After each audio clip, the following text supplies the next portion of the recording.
Welcome to the Playing Books podcast. We're thrilled to have you join us for another deep dive. Yeah, great to be diving in again. Today, we are tackling a really monumental book, one that honestly changes how you see things. It's Howard Zinn's A People's History of the United States. Mm, And this is not the history maybe you learned in school, not the sort of celebratory version. not at all. It's a profound challenge, really. It is. It pushes us to look beyond, the famous names, the official stories, and actually see history through the eyes of people often left out, the marginalized, the oppressed. Exactly. Zinn's whole approach insists on asking this really fundamental question. Whose interests does a particular version of history actually serve? Who benefits from telling the story this way? Right. And it forces you, it really does, to confront some uncomfortable truths about power, about wealth, about the constant struggle for justice that runs through American history. So our mission today for this deep dive is to unpack some of Zinn's most powerful and sometimes, frankly, pretty surprising insights. Yes, surprising is a good word for it. We want to look at how he takes these familiar stories, Columbus, the Revolution, all of that, and just flips them on their head. And reveals this, hidden thread, this continuous line of resistance, of people pushing back, asserting themselves throughout American history. It's about finding those voices that were always there, but maybe weren't recorded in the main textbooks, right? Understanding history is just so much more complex than one simple story. Absolutely. So if you're ready to really dig in with us, consider American history through a different lens, let's unpack what it truly means to delve into a people's history of the United States. Unpacking the foundation, challenging the myth of discovery in early America. Okay, so right from the start, Zinn doesn't, open with the usual grand discovery narrative, not at all. No trumpets, fanfare, no. Instead, he hits you with this stark contrast. He talks about the Arawak people in the Bahamas, and he points out how European observers, again and again, describe them as incredibly hospitable. Generous, yeah. Believing in sharing. Deeply believing in sharing resources, living cooperatively, and then he puts that right up against the Europe of the Renaissance, which Zinn describes as, let me find the quote, dominated by the religion of popes, the government of kings, the frenzy for money. That frenzy for money, that's key. That marked Western civilization and its first messenger to the Americas, Christopher Columbus. That immediate comparison, it just forces you, the listener, right away to question what was actually being discovered and, maybe more importantly, by whom. And what their motives were. Exactly. It sets this tone, right? That something much more complex, much more troubling is going on than the usual story we get. And what's so effective is how Zinn immediately uses primary sources. He let the historical figures speak for themselves, but often it's pretty damning. Yeah. Columbus himself, in his own journal, upon arriving, wrote this, and it's chilling. As soon as I arrived in the Indies, on the first island which I found, I took some of the natives by force, right away. in order that they might learn and might give me information of whatever there is in these parts. I mean, just think about that. The immediate use of force, the assumption of total control, like moments after arrival. It's staggering. And the outcome of this discovery, Zinn lays out the historical record, and it's just utter devastation for the Arawaks. Their population was virtually wiped out within decades. The numbers are horrifying. By 1515, maybe 50,000 left. By 1550, only 500. And by 1650, none. None of the original Arawaks or their descendants were left on that island. Gone. And then there's Bartolomé de las Casas. He was a young priest who actually participated in the conquest, even owned a plantation with Indian slaves for a while. Right, he was part of it initially. But he later became this crucial critic. He described what the Spaniards were doing as, quote, to exasperate, ravage, kill, mangle, and destroy. He even called Columbus blind, committing irreparable crimes. Well, And Las Casas himself had this, evolution. At first, he suggested replacing Indian slaves with black slaves, thinking they were stronger. But then he saw the horrific effects on them, too, and recanted that. That change in perspective is also key for Zinn. it shows that even people involved could see the moral catastrophe. Exactly. And this is where Zinn, I think, really drives his point home. He argues that, celebrating Columbus as this great hero while kind of downplaying or ignoring this genocide, that's not just like a footnote oversight. No, it's deliberate. It's an ideological choice, he calls it. It's a way of framing history to serve a purpose, to justify conquest, maybe, to make certain violence seem I don't know, necessary for progress. Like rebranding something terrible to make it palatable. Exactly, like calling a robbery an acquisition. And Zinn connects this directly to modern times, doesn't he? He says the easy acceptance of atrocities as a deplorable but necessary price to pay for progress is still with us. Hmm. Whether it's Hiroshima or Vietnam or other conflicts. Yeah. And he thinks that this sort of learned acceptance, especially when it comes from scholars, people who seem objective, is actually more deadly than just political spin. Because we accept it so easily, right? Without really questioning it. Yeah, it subtly shapes how we view the world, how we judge current events. Yeah, it conditions our morality. It makes us potentially more accepting of injustice now. Precisely. And Zinn is clear about his own purpose here. He says it isn't just about, feeling bad for the victims and pointing fingers at the executioners in the past.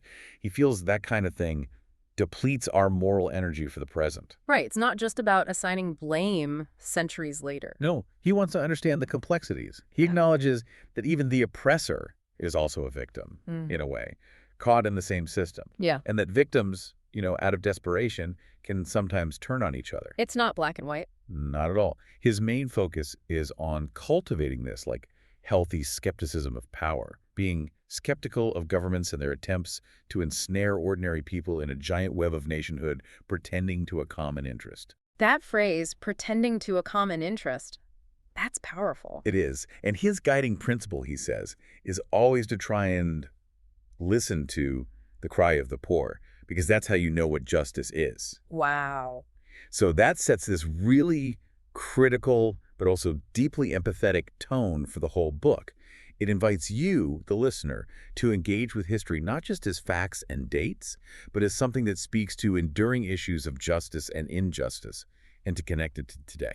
Okay, so Zinn completely reframes the discovery narrative. What happens when he looks at the English settlement of North America? Does that pattern continue? Oh, absolutely. Zinn shows it's basically the same playbook, just different actors. The pattern of conquest, displacement. Exactly. He details how, attempts to enslave Native Americans didn't really work out for the English. They resisted. They knew the land. Right, and living alongside them just wasn't part of the plan from the English view. So the English, as Zinn puts it bluntly, decided to exterminate them. Just like that. And he quotes the historian Edmund Morgan describing their method. And it's chilling stuff. Morgan writes they would feign peaceful intentions, let them settle down and plant their corn wherever they chose, and then just before harvest fall upon them, killing as many as possible and burning the corn. The deception is horrifying, calculated. Utterly calculated. Zinn gives this specific example with the Pequots. The English approach, and the Pequots call out, friendly like, "What cheer, Englishmen? What cheer? What do you come for?" Thinking it's a peaceful encounter. They, not thinking we intended war, went on cheerfully. Mm. And then violence. Imagine that trust being shattered. It's not just a statistic. Zinn makes you feel the human betrayal. It reveals the method behind the expansion. And Zinn argues, connecting it to the bigger picture, that behind this brutality wasn't just random cruelty, but what he calls a special, powerful drive born in civilizations based on private property. Ah, the hunger for land again. The insatiable hunger for land. He quotes Roger Williams, the religious dissenter who saw it early on. Williams called it a depraved appetite after the great vanities, dreams, and shadows of this vanishing life. Great portions of land.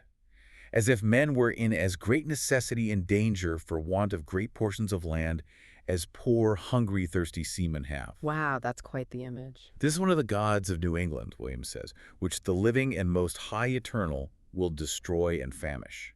Powerful critique from within. And what's fascinating, and Zinn really emphasizes this, is the contrast with the indigenous societies that were already there. Mm. He points out the Pueblo Indians were using complex irrigation, dams. They were master craftspeople. Not primitive societies at all. Far from it. The mound builders in the Ohio Valley built these enormous earth sculptures, part of a huge trading network, advanced social organization. Right. And maybe most striking is his description of the Iroquois Confederacy. They practiced common ownership of land, shared resources. A French Jesuit priest in the 1650s observed, "No poor houses are needed among them, because they are neither mendicants nor paupers. Their kindness, humanity, and courtesy causes them to possess hardly anything except in common." A fundamentally different way of life. Completely. And power was shared between sexes, too. Historian Gary Nash noted that the European idea of male dominancy and female subordination in all things was conspicuously absent among the Iroquois. Children were taught independence, sharing, not harsh punishment. So Zinn paints this picture of complex, often communal societies being overrun by a system based on private property and hierarchy. Exactly. The conquest wasn't about civilizing anyone. It was about imposing a different economic and social system through force. So the quest for land fuels brutality against indigenous people. But that same drive for wealth, for labor, leads somewhere else too, doesn't it? To chattel slavery. Yes, the other foundational pillar of exploitation in early America. Zinn does acknowledge that, yes, forms of slavery existed in Africa before Europeans arrived. But he makes a crucial A distinction. very crucial one. Citing historian Basil Davidson, he points out these individuals were more like the serfs of Europe. They had certain rights they could marry, own property, maybe even inherit from their masters. It was, Davidson says, altogether different from the human cattle of the slave ships and the American plantations. Human cattle, that's stark. The transatlantic slave trade was just a different beast entirely, pure commodification of human beings. Zinn details the horrors of the Middle Passage people packed into holds like fish, unimaginable filth and disease. Maybe 1 in 3 died on the journey. In three. Yet the profits were enormous, often double the investment on one trip. That's why it continued. It was worthwhile for the slave trader. Profit over everything. He includes accounts of enslaved people jumping overboard, choosing drowning over the suffering. One observer described a slave deck as being so covered with blood and mucus that it resembled a slaughterhouse. It's just stomach churning. This wasn't just history. It was a business built on absolute human misery, driven by cold profit calculations. So why? Why did this specific, incredibly brutal form of slavery take root so deeply in America, particularly in places like Virginia? Zinn argues it was a perfect storm, really, a confluence of factors. Yeah. First, you had the desperation of the Jamestown settlers for labor. Their whole venture was failing without a workforce. They couldn't make the economics work. Right. Then there was the impossibility of using Indians, effectively, as a large-scale slave labor force. They resisted, they knew the land, they died from European diseases in huge numbers. Okay. And then the difficulty of using whites. Indentured servants were common, but they eventually became free. And often they became discontented free men with no land, which was a potential source of trouble for the elite. Right, a potential threat. So you combine that with the increasing availability of people brought from Africa via the Middle Passage. These individuals were, as Zinn puts it, uniquely vulnerable, ripe for enslavement, due to their complete lack of power, support systems, or knowledge of this new world.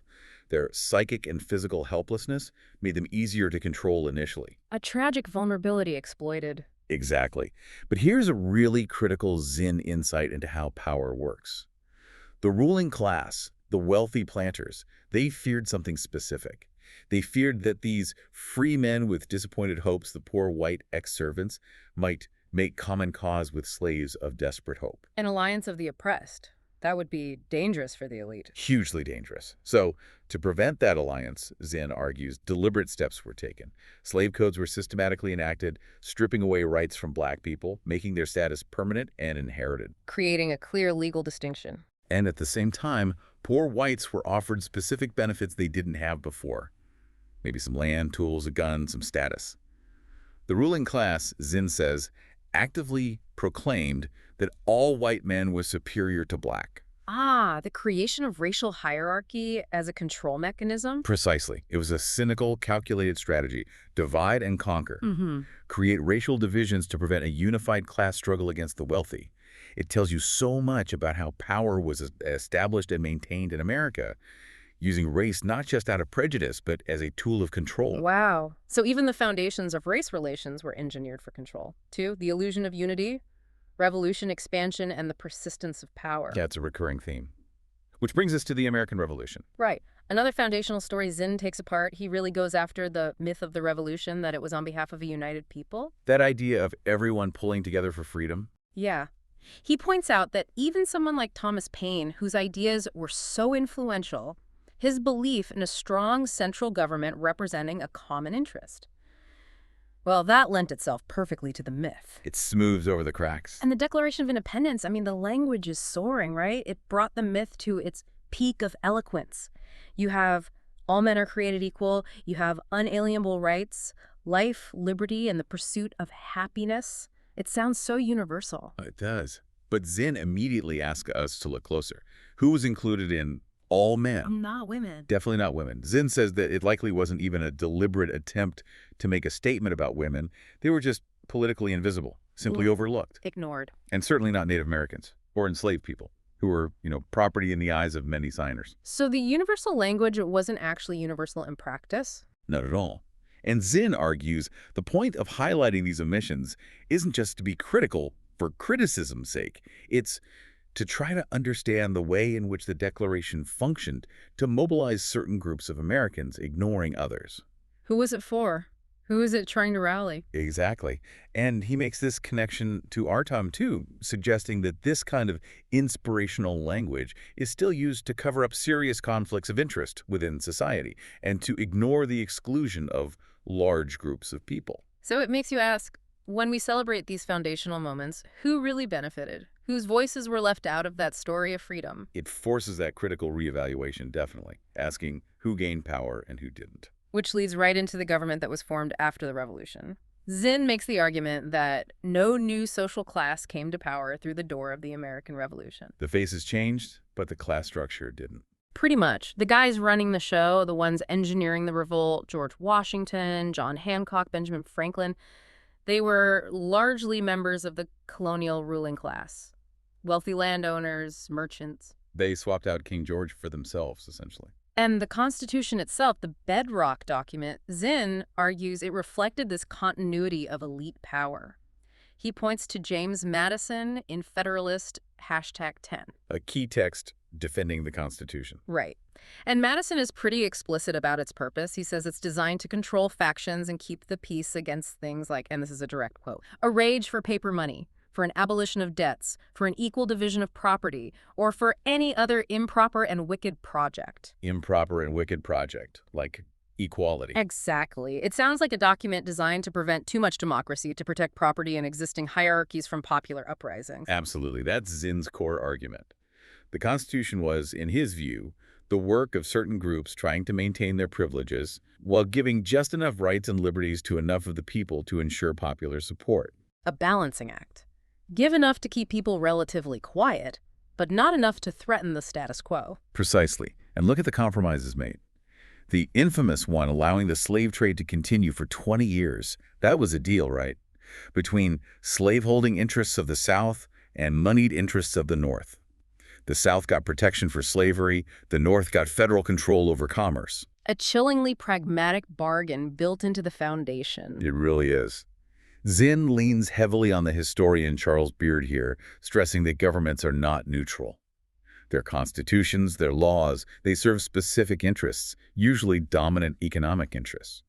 But some argue, didn't lots of Americans own property? Weren't they all interested in protecting it? Zinn addresses that. He acknowledges, property ownership was widespread compared to Europe. But he counters using research by historians like Jackson Turner Maine. Maine showed that while many owned some property, the distribution was incredibly skewed. Only about 3% of the population had truly large holdings and could be considered wealthy. Ah, so property owners wasn't a monolithic group with equal stakes. Not even close. So the idea that the Constitution benefited everyone equally is challenged. It suggests a much more selective benefit, favoring the already wealthy and powerful. It pushes you, the listener, to ask, even when a system looks democratic on the surface, who are the real primary beneficiaries? Are those promises of liberty truly for everyone in equal measure? Okay, so the founding documents are framed as protecting elite interests. How does Zinn see this playing out as the nation expands? Let's talk about the Mexican-American War. Yeah, Zinn presents that war not as some defensive necessity, but as straightforward U.S. aggression fueled by expansionism. And he finds voices from the time saying that too, right? Absolutely. He quotes General Ethan Allen Hitchcock, an American officer who served in the war, who wrote in his diary, quite bluntly, "We have not one particle of right to be here." From inside the military itself, that's striking. It is. And yet, the public rhetoric was all about destiny. Congressman Giles of Maryland declaring the destiny of the white race, the Anglo-Saxon race, was to march from ocean to ocean. Manifest destiny, plain and simple. Often cloaked in patriotism. Always. But Zinn powerfully contrasts this official narrative with the reality on the ground, and crucially, with the significant dissent within America. People were pushing back. Oh, yeah. The American Anti-Slavery Society called the war out directly. They said it was waged solely for the detestable and horrible purpose of extending and perpetuating American slavery. No mincing words there. Connecting expansion directly to slavery. Directly. James Russell Lowell, the poet and abolitionist, wrote satirical poems mocking the war effort. He called war murder and said it wasn't about freedom's airy, but about trying to lug new slave states in. Using satire as protest. And then there's Henry David Thoreau, famously jailed for refusing to pay his poll tax in protest of the war, which led him to write Civil Disobedience. A foundational text of nonviolent resistance born from protesting this war. Exactly. So, despite all the government propaganda and the newspapers drumming up war fever, Zinn mentions the New York Herald claiming, "The multitude cry aloud for war." There was actually a remarkable amount of open opposition. Anti-war meetings, protests, even facing violence from pro-war mobs. So the idea of a unified nation marching off to war was largely a myth.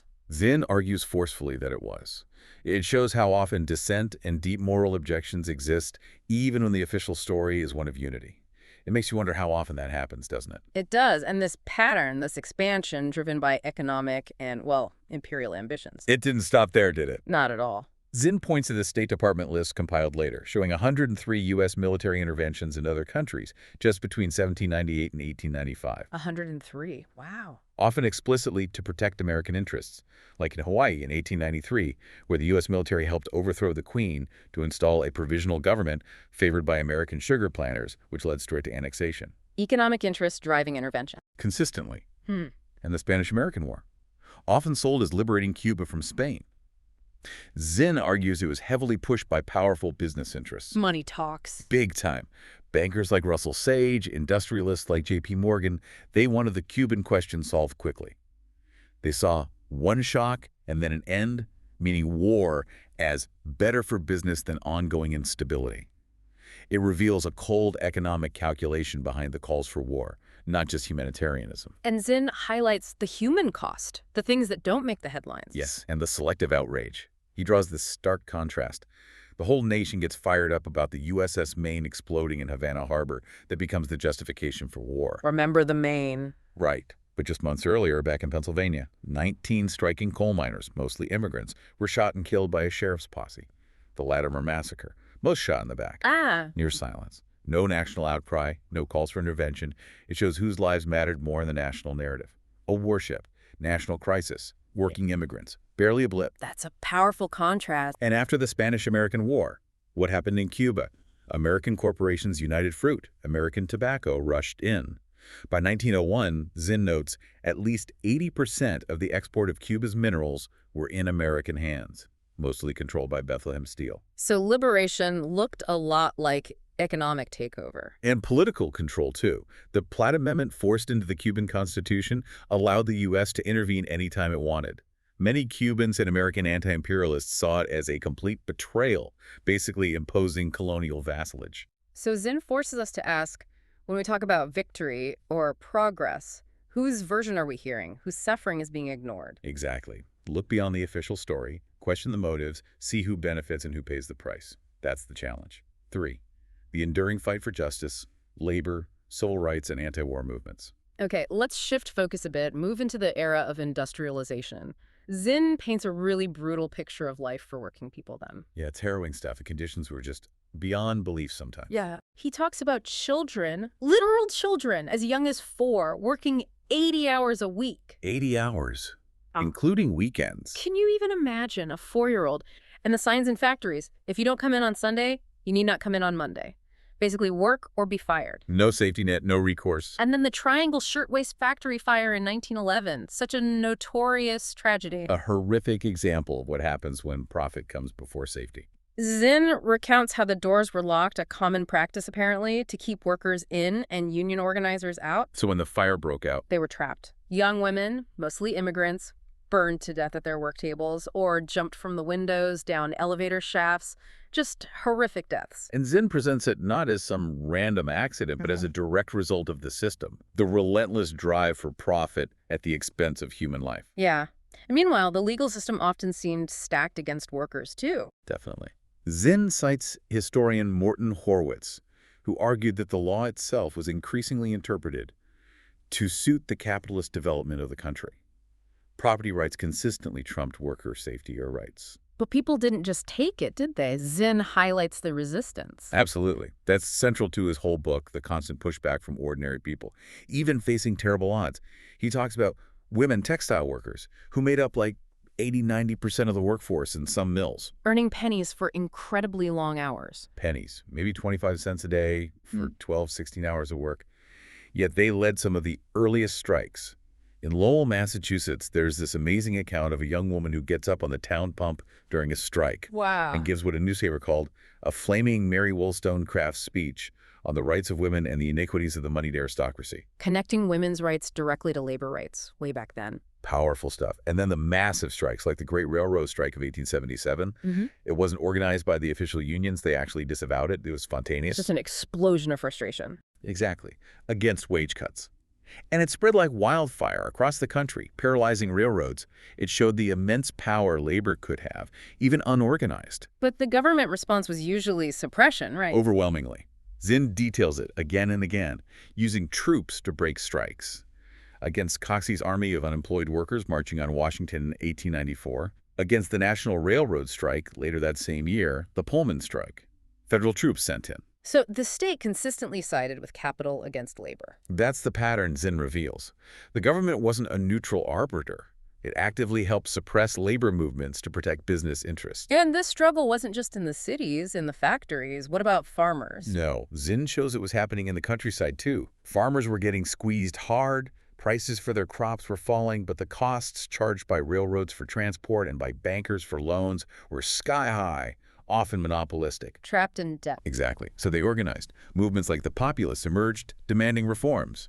Then includes lyrics from songs they wrote, like "The Farmer is the Man."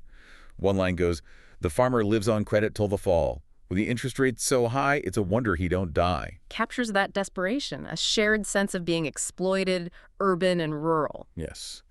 And this is where Zinn brings in that theme of division again. How did the elites prevent these groups, poor white farmers, poor urban workers, black farmers and workers, from uniting? Race. Race was a major tool. He shows how the Democratic Party, particularly in the South, deliberately played the race card to pull white farmers away from the populist movement, which was trying, sometimes successfully, to build cross-racial alliances. Break the potential coalition. Precisely. And think about the laws passed around that time aimed at disenfranchising. Black voters, poll taxes, literacy tests, property requirements. Zinn points out these laws often also effectively disenfranchise poor whites. Oh, interesting. An unintended or maybe intended consequence. Zinn quotes a North Carolina newspaper that was pretty explicit about it. Disenfranchisement was the struggle of the white people to rid themselves of the dangers of the rule of Negroes and the lower class of whites. Wow, they actually said it. Keep the poor whites down, too. It was a deliberate strategy by the ruling class. Use racism to divide the poor, maintain control, and prevent any unified challenge to their power. It's a chillingly effective tactic we see echoed throughout history. Okay, let's turn to racial injustice more directly. Zinn paints a picture that goes far beyond just the institution of slavery itself. Absolutely. He emphasizes the persistence of oppression, even after emancipation. He quotes an ex-slave named Thomas Hall speaking to the Federal Writers Project decades later. Hall said Lincoln gave us freedom without giving us any chance to live to ourselves. Freedom on paper, but not in reality. And we still had to depend on the Southern white man for work, food, and clothing. And he held us out of necessity and want in a state of servitude, but little better than slavery. That nails the reality of Reconstruction's failures for many. A powerful first-hand account. And Zinn reminds us, the Civil War itself wasn't initially about ending slavery. The official goal was preserving the Union. Lincoln was cautious at first. Very. And even after emancipation, Zinn highlights the deep-seated racism, even in the North. He describes the violent draft riots in cities like Detroit, where white mobs, angry about being drafted to fight a war they increasingly saw as being for black freedom, attacked black residents, declaring, "If we are got to be killed up for Negroes, then we will kill everyone in this town." Horrifying. So the war itself didn't magically erase racism? Far from it. Zinn presents the war as complex, driven by multiple interests, and its aftermath left racial equality deeply unresolved. But the struggle for equality obviously continued. Zinn must highlight figures like Frederick Douglass. Oh, definitely. Douglass is a key voice. Zinn quotes his powerful 4th of July speech from 1852, where Douglas asks the white audience, "What have I or those I represent to do with your national independence?" A devastating question, pointing out the hypocrisy. Absolutely.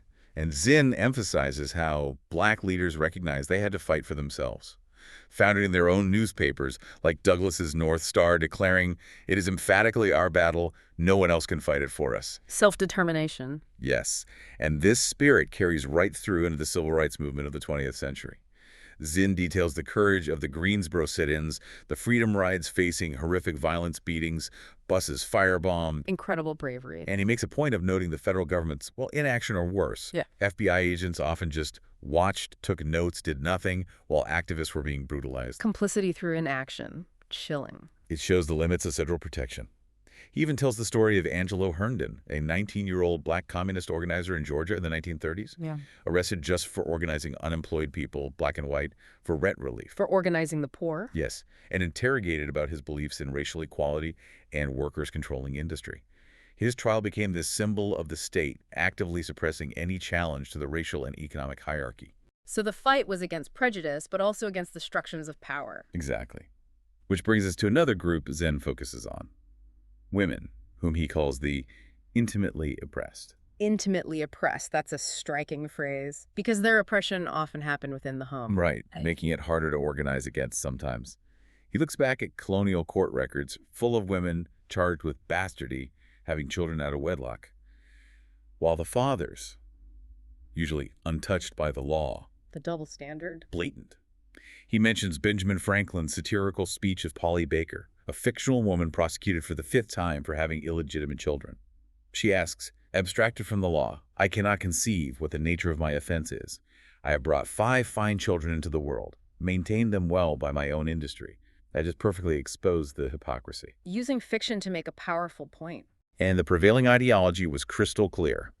Zinn quotes the influential Boston minister John Cotton, that the husband should obey his wife and not the wife the husband. That is a false principle.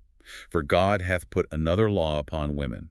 Wives, be subject to your husbands in all things. No ambiguity there. Subordination was divinely ordained, according to them. That was the cage, reinforced by religion, law, custom. But women pushed back. Zinn finds examples of rebellion. Constantly, even facing those unique challenges of being isolated in households. He talks about Anne Hutchinson in early Massachusetts, Yeah. defying the church elders, insisting on her right to interpret the Bible herself, holding meetings in her home that drew dozens, criticizing ministers. A hugely radical act for a woman then. Challenging religious and male authority directly. Directly. Later, in Boston during the Revolution, there's this amazing incident. A group of women confronts a wealthy merchant hoarding coffee, refusing to sell it. They physically seize him, take his keys, and distribute the coffee themselves. Wow.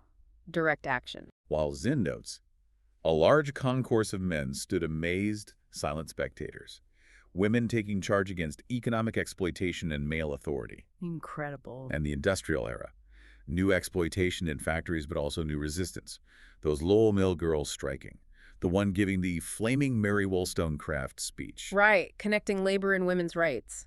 What stands out in Zinn is how consistently women, including black women facing that double oppression of race and gender, push for their rights. Through the suffrage movement, later feminist waves, Zinn even placed to the 1968 Miss America protest, where activists threw symbols of female oppression bras, girdles, cosmetics into a freedom trash can as a key moment kicking off modern feminism. So again, it's about uncovering that unreported resistance, showing the fight for equality is this continuous thread, often led by those most oppressed. Exactly. It wasn't just handed down. It was fought for, inch by inch. Okay, let's move into the 20th century and Zinn's perspective on war. He seems highly skeptical of the official reasons given for major conflicts. Extremely skeptical. He consistently argues that beneath the rhetoric of ideals democracy, freedom often lie calculations of economic and imperial interest. Like World War II, we usually see that as the good war, fighting fascism. Right. Zinn acknowledges the horrors of fascism, absolutely. Mm. But he argues the trigger for U.S. entry wasn't Hitler's atrocities against Jews or his invasions in Europe, horrific as they were. What was it, then, in his view? It was the Japanese attack on a link in the American Pacific Empire, Pearl Harbor. Okay. And he traces the cause of that attack back further. Japan was expanding, moving towards the resources of Southeast Asia. tin, rubber, and oil, which threatened U.S. economic dominance in the region. This led the U.S. to impose embargoes on scrap iron and oil against Japan in 1941, Squeezing Japan economically. which, Zinn argues, provoked the Pearl Harbor attack. Mm. So in this framing, it's less about fighting fascism purely on principle and more about defending American economic and imperial interests in the Pacific. It's a controversial take, but forces you to consider other factors. It definitely complicates the narrative. And what about the end of the war? The atomic bombs on Hiroshima and Nagasaki. Zinn questions the official justification that they were absolutely necessary to end the war and save American lives very sharply. How so? He cites the U.S. Strategic Bombing Survey conducted right after the war. They interviewed hundreds of Japanese leaders and concluded Japan was already in a hopeless strategic position and likely would have surrendered by November 1945 anyway, especially if allowed to keep their emperor. So the bombs might not have been militarily necessary. That's the implication. Zinn raises uncomfortable questions. Was it because too much money and effort had been invested in the atomic bomb not to drop it? A bureaucratic or scientific momentum? Or, as some scientists suggested, was the U.S. anxious to drop the bomb before the Russians entered the war against Japan? A geopolitical move to demonstrate power to the Soviets. Chilling possibilities. Yeah. And Truman's claim that Hiroshima was a military base. Zinn calls that preposterous. Almost all the 100,000 killed immediately were civilians. The targets were chosen specifically for their concentration of activities and populations. Civilian-centered. And bombing Nagasaki just 3 days later when Japan was already reeling and likely on the verge of surrender. Zinn asks if those victims were part of a scientific experiment. It's a deeply disturbing question, challenging the moral calculus of those decisions. This critical lens on war continues with Vietnam, I assume. Oh, absolutely. Zinn describes Vietnam vividly, how the wealthiest and most powerful nation on Earth, with all its technology, couldn't defeat a tiny peasant country. How does he frame that defeat? Not just as a military loss, but as a defeat of organized modern technology versus organized human beings. And the human beings, the Vietnamese people resisting invasion, ultimately won. A testament to human resilience against overwhelming force. Yes. And he argues the official narrative of the war consistently sanitized the reality, ignored the history of brutality in American warfare, like the horrible fire of our mortars, often in the center of private dwellings, during the Mexican-American War, repeating itself in Vietnam with napalm and free fire zones where innocent civilians dying every day was just considered collateral damage. And events like My Lai, where American soldiers systematically murdered hundreds of unarmed Vietnamese villagers, women, children, elderly. Zinn presents that not as an isolated aberration, but as a stark example of the brutality that was inherent in the war effort, often hidden beneath official reports and patriotic slogans. He forces us to confront the devastating human cost, especially on the civilians caught in the crossfire. But even facing that kind of power, Zinn finds resistance. Always. That's the counter-narrative running through the entire book. Even against seemingly overwhelming state power and propaganda, during World War I, for example. Despite a massive government propaganda machine, George Creel's Committee on Public Information had 75,000 speakers giving 750,000 speeches. Wow, saturation bombing with propaganda. And harsh repression, too, like the Espionage Act jailing dissenters. Despite all that, Zinn argues, rank-and-file working-class support for the war remained lukewarm. People weren't all buying it. Passive resistance, maybe? Or just deep skepticism. And then Vietnam. The anti-war movement grew exponentially. From a few hundred protesters in 1965 to hundreds of thousands filling the streets by 69, 70, leading to the largest mass arrest in American history in D.C. in 1971, 14,000 people detained. Incredible scale. And Zinn highlights resistance within the military, too. GIs refusing orders, writing anti-war newspapers demanding this isn't our war, even American POWs in North Vietnam forming a peace committee, questioning their own officers about who the real enemy was. Resistance from within the machine. Yes. And he points to later examples, too. The self-immolations protesting the first Gulf War. The juries acquitting anti-nuclear activists who broke into military bases. It all underscores Zinn's central point. Never underestimate the enormous capacity of apparently helpless people to resist. It gives agency back to ordinary citizens, challenges the idea that power is absolute, and insists that dissent matters. 4. The ingenious system of control and the possibility of surprise. Okay, so Zinn traces this history of oppression and resistance. How does he see things playing out in more modern America? He uses this phrase, the most ingenious system of control in world history. That's a pretty strong statement. It is. He's arguing that the American system is incredibly effective at managing dissent, at maintaining stability for the powerful, even when things seem to be changing. How does that work? He uses Watergate as an example, right? Yeah, he suggests that even huge scandals like Watergate, which seemed like a massive upheaval, ultimately served a purpose for the system. It allowed the country to purge the country of its rascals, focus on Nixon's personal flaws. Making it about one bad apple, not the barrel. Exactly. And by doing that, it avoided confronting the fundamental policies continuous among American presidents. Things like corporate influence, imperial actions, those didn't really change. So the system kind of reset itself, but the core issues remained. That's his argument. He asserts that corporate influence on the White House is just a permanent fact. Hmm.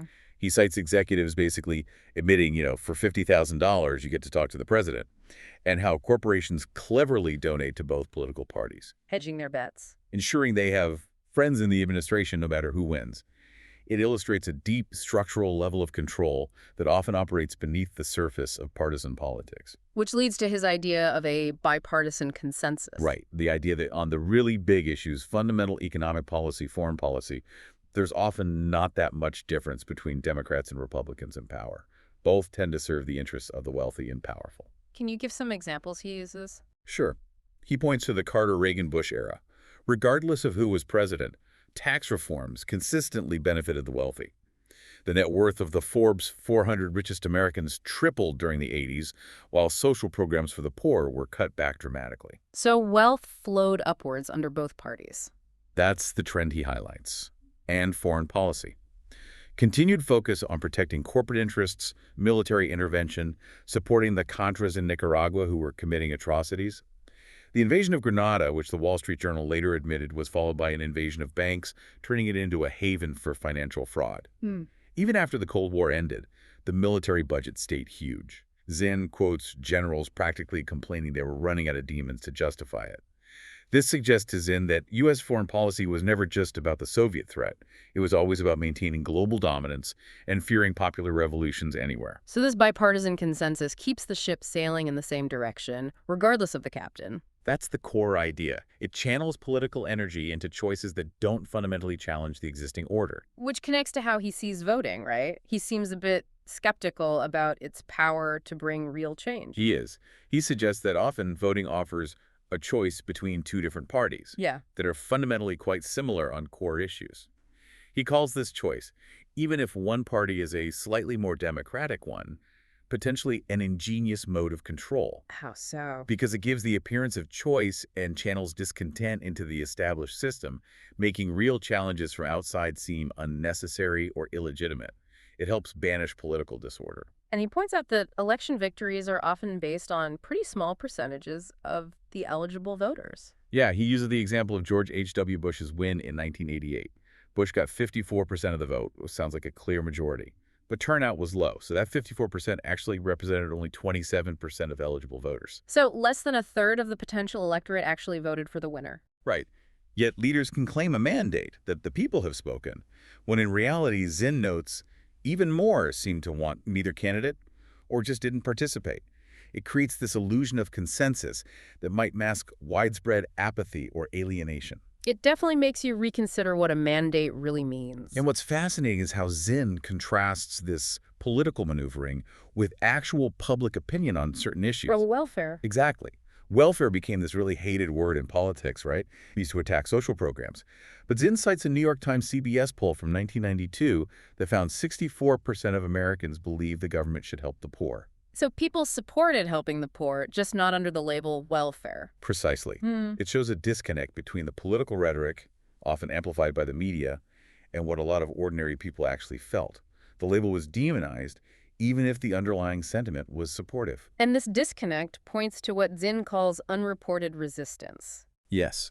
The idea that beneath the surface of apparent agreement or apathy, there's always this bubbling of dissent, of people organizing, pushing for justice in ways that don't always make the headlines.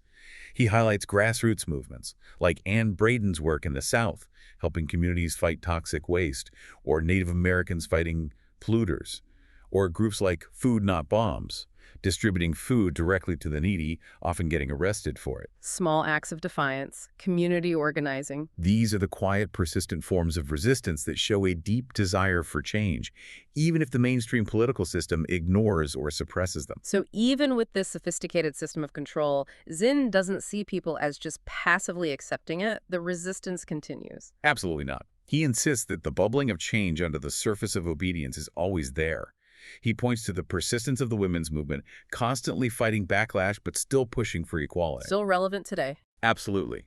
He highlights prisoner organizing, demanding basic rights and dignity, especially after horrific events like the Attica prison riot in 1971, where prisoners took over demanding humane conditions, or the protests after George Jackson was killed by guards in San Quentin. Prisoners across the country saw that as murder and protested. Finding voice even in the most oppressive environments. Yes. And maybe the most surprising for many readers at the time, the resurgence of Native American resistance in the late 20th century. Like Wounded Knee in 73. Wounded Knee, yes, but also other actions. He cites Hopi elders protesting coal mining on their sacred land, connecting it to their ancient prophecies about a gourd of ashes, like the atomic bomb, and warning humanity.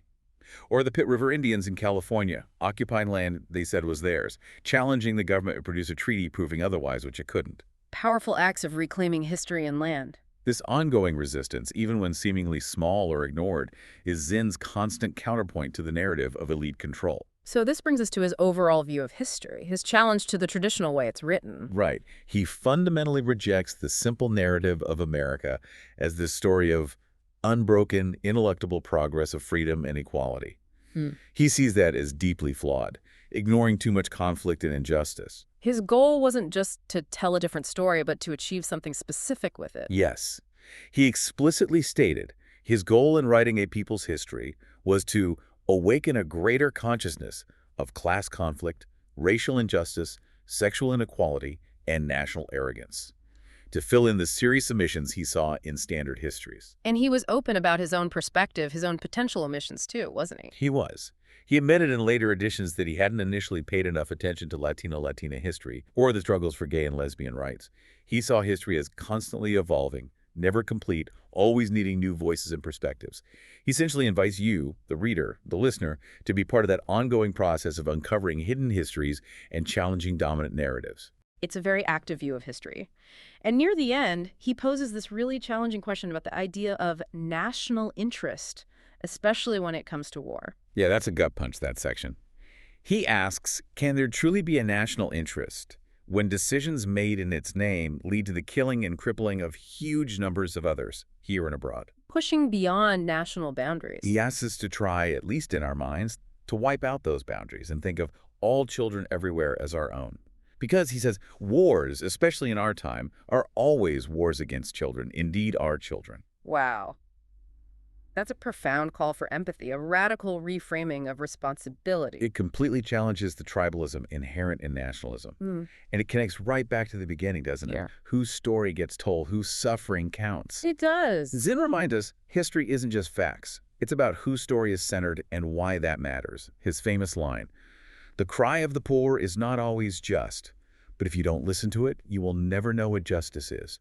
You have to listen to the marginalized to even understand the concept." You have to hear those voices. And ultimately, despite the grim history he recounts, he holds out hope. He talks about the possibility of surprise, the enormous capacity of apparently helpless people to resist, of apparently contented people to demand change. That potential for unexpected change. Even when movements seem defeated, he says, they show an infinite capacity for recurrence. They leave seeds for the future. So understanding this history isn't just academic.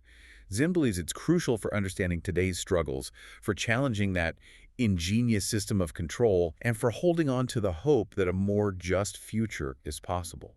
We really hope exploring Zinn's ideas today might enhance your life, encourage you to engage more critically with the world and the stories you hear. Absolutely. That was a really powerful deep dive into Howard Zinn's A People's History of the United States. It's a book that truly demands we look at history differently, listen to those silenced voices, and recognize that constant tension between power and resistance. It really shifts your perspective. It does, and we encourage you, our listeners, to continue engaging with Zinn's legacy and these critical ideas.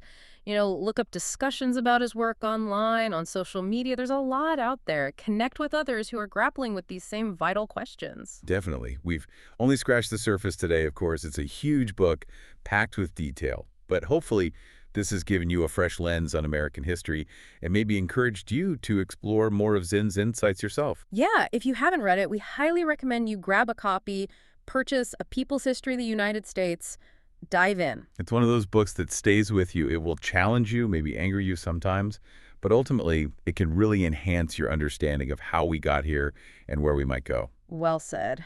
Thank you so much for joining us on this deep dive today here on the Plain Books podcast. We really appreciate you being here, engaging with these important, sometimes difficult ideas. Yeah, thanks for listening. And if you enjoyed our conversation, please do follow, subscribe, maybe share the Plain Books podcast with a friend or anyone you think might appreciate these kinds of discussions. Until next time, keep digging, keep questioning those narratives, and keep exploring.